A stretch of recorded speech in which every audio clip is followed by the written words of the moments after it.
This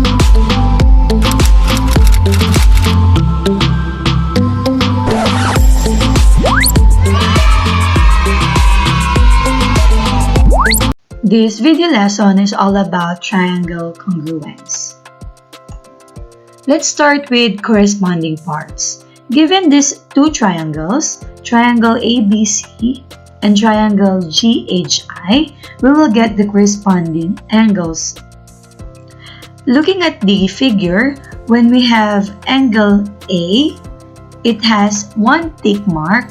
It is the same as the angle G, which has also one tick mark, meaning angle 1 corresponds to angle G. So the symbol for corresponding or corresponds to is a double-headed arrow.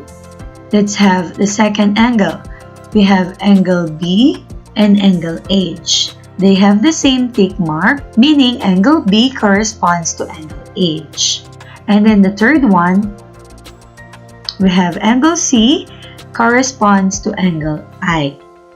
So these are the corresponding angles of these two triangles. Now let's have the corresponding sides. So we will have side AB, which corresponds to side GH. They have common tick mark. So AB corresponds to GH. When you start with A, you should also start with G on the next side because A and G are corresponding.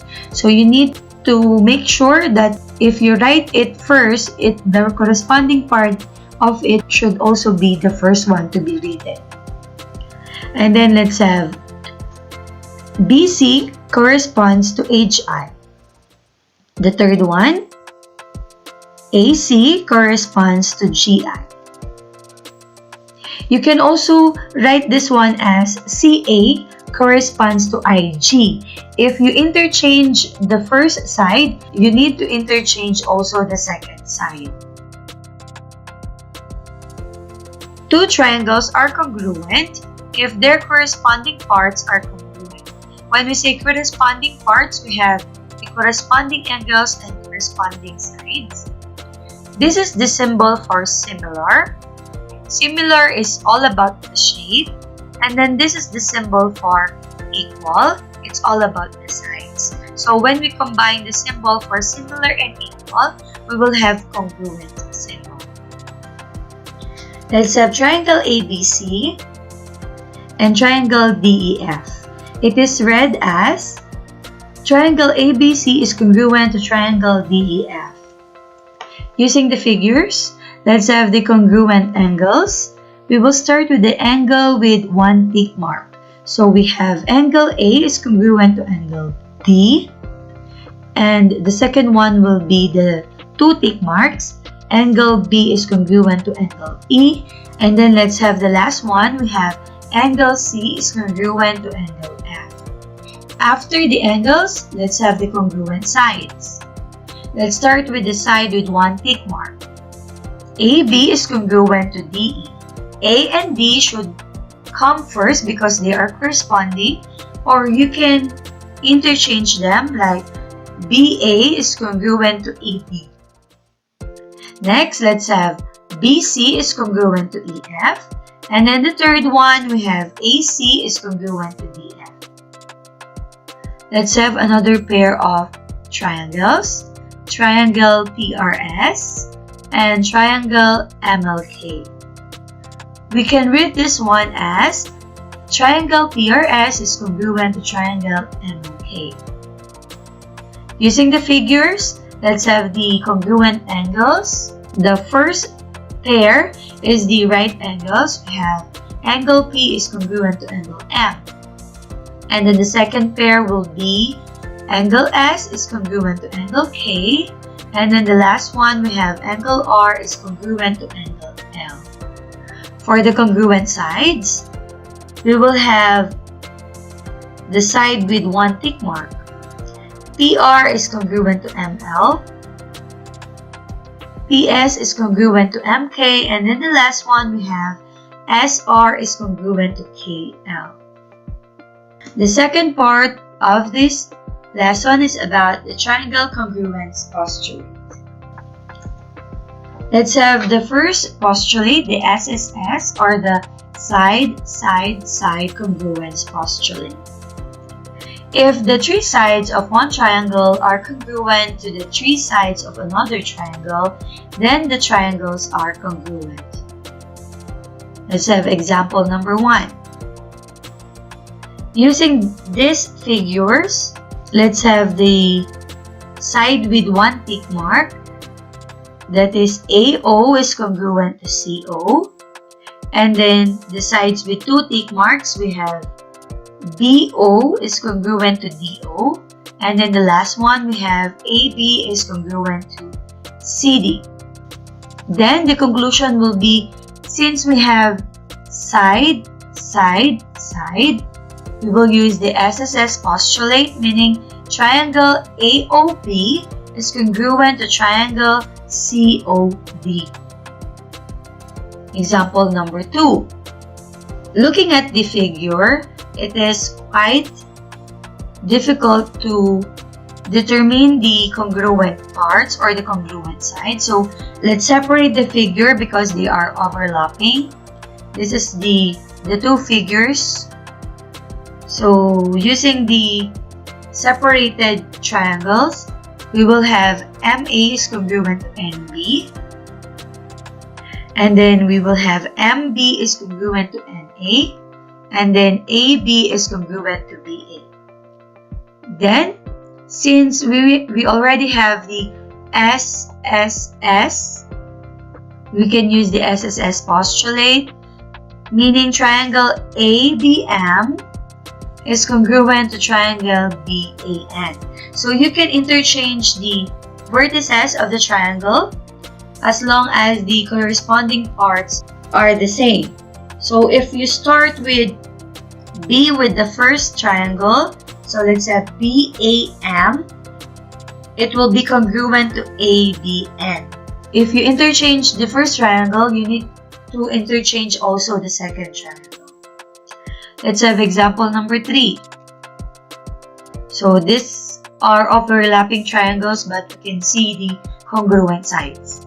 Let's have LE is congruent to LO, EV is congruent to OV, and LV is congruent to LV using reflexive property.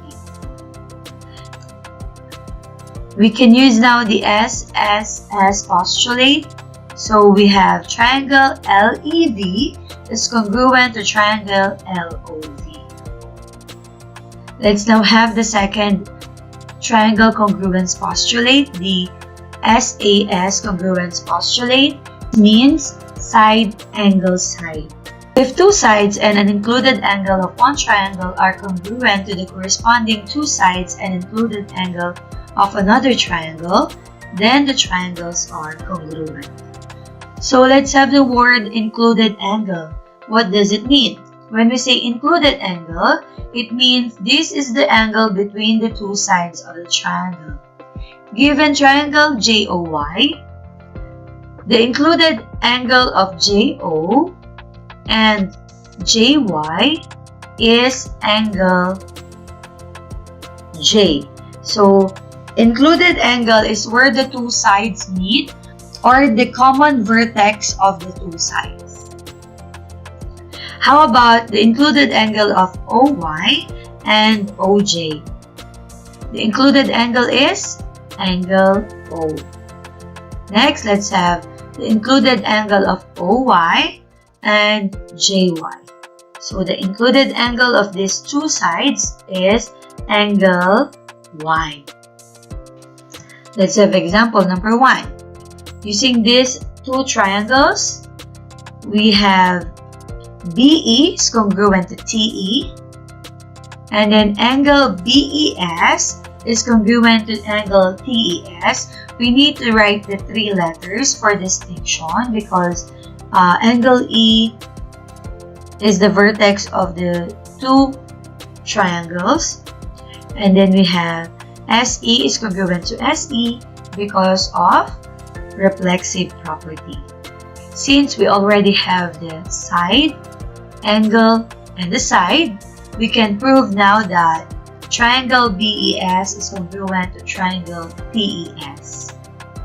Example number 2. Using these two triangles, we have MO is congruent to GO, MOA is congruent to GON, and OA is congruent to ON. Since we already have the SA, the included angle, and S, we can prove now that triangle MOA is congruent to triangle GON. Example number 3. The first side will be YO is congruent to UR. The angles will be angle O is congruent to angle R. We can use the vertex here because they are not the same. And then let's have the second side, which is OU is congruent to RY. Since we already have this side, the included angle, and another side, we can say that triangle YOU is congruent to triangle URY. Let's have the third postulate, the ASA, or the angle side angle. If the two angles and included side of one triangle are congruent to the corresponding two angles and included side of another triangle, then the triangles are congruent. So here we have the included side. Included side is the side between two angles of a triangle. Using the same triangle JOY, we will get the included side of angle J and angle O. Their included side is side JO. It is the side that connect the two angles. Let's have the included side of angle J and angle Y. The included side is side J1. And then for the last one, the included side of angle O and angle Y is side OY. So that's the included side. Let's have example number 1. First, we need to get the angle with one tick mark. Since it is the common vertex, we need to write the three letters. We have angle ABD is congruent to angle CBD. And then the side, the included side will be side AB is congruent to side CB. And then the other angle, other pair of angle is angle A is congruent to angle C. Since we already have the angle, the included side, and another angle, we can prove that triangle ABD is congruent to triangle CBD. Let's have example number 2. The first pair of angles are angle FHG is congruent to angle JHI, and then the included side is FH is congruent to JH, and then angle F is congruent to angle J. Using the ASA postulate, we can prove that triangle FHG is congruent to triangle JHI. Example number 3. So here, since they are not that so overlapping, we can still see the congruent parts easily. Let's have the first angle. Angle S is congruent to angle Z. The side will be ST is congruent to ZN. And angle T is congruent to angle N. Using the ASA postulate, we can prove that triangle STR is congruent to triangle ZND. And then the fourth one is a theorem. We have the angle side congruence theorem. If the two angles and a non-included side of one triangle are congruent to the corresponding two angles and non-included side of another triangle, then the triangles are congruent. So we have non-included side. It means can be either of the two sides that are not directly between the two angles being used. So using this triangle, we have angle P and angle Y. So we can say the non-included side of angle P and angle Y can be this side, side RT, or we can also use the another side, which is the side RY, because they are both non-included side of angle T and angle Y. Let's have example number 1. Let's have the first angle. Angle E is congruent to angle V. And then because R is the same with the two triangles, we need to use 3 letters. We will have angle ERN is congruent to angle VRN. And then the non-included side is side RN is congruent to RN using reflexive property. We can say that using the AAS theorem, the triangle ERN is congruent to triangle VRN. Example number 2.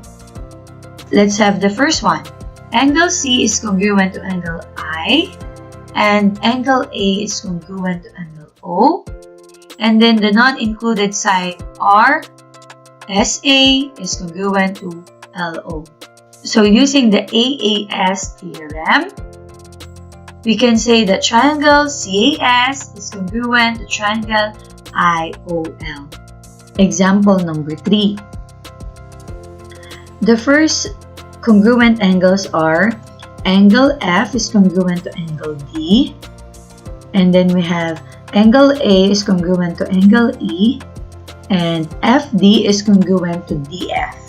So we need to interchange DF because F is congruent to D. So they need to be corresponding. Using the AAS theorem, we can say that triangle FAD is congruent to triangle DEF.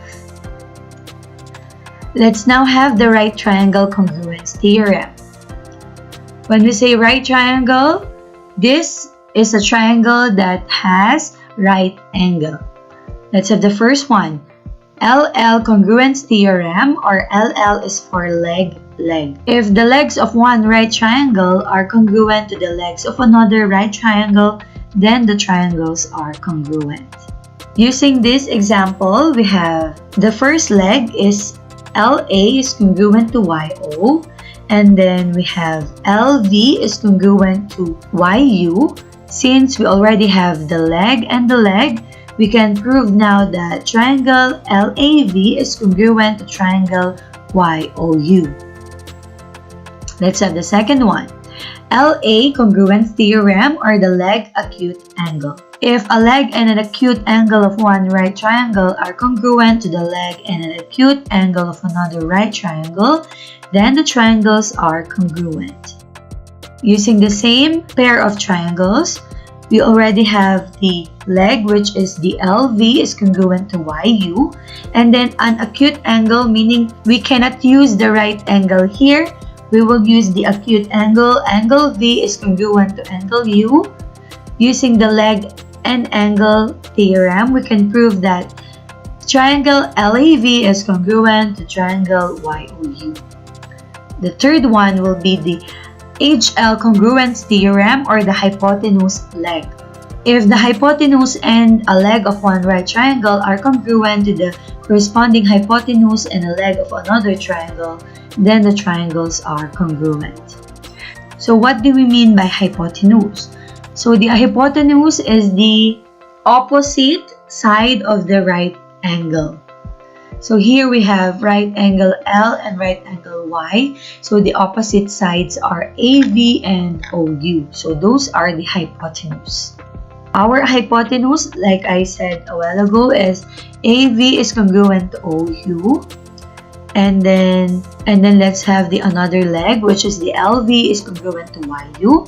Then we can prove using the hypotenuse leg theorem that triangle LAV is congruent to triangle YOU. The last theorem for right triangle is the ASA congruence theorem, or the hypotenuse acute angle. If the hypotenuse and an acute angle of one right triangle are congruent to corresponding hypotenuse and an acute angle of another triangle, then the triangles are congruent. So using the same example, we have the hypotenuse AV is congruent to OU, and then an acute angle V is congruent to angle U. Using the ASA theorem, we can say that triangle LAV is congruent to triangle YOU.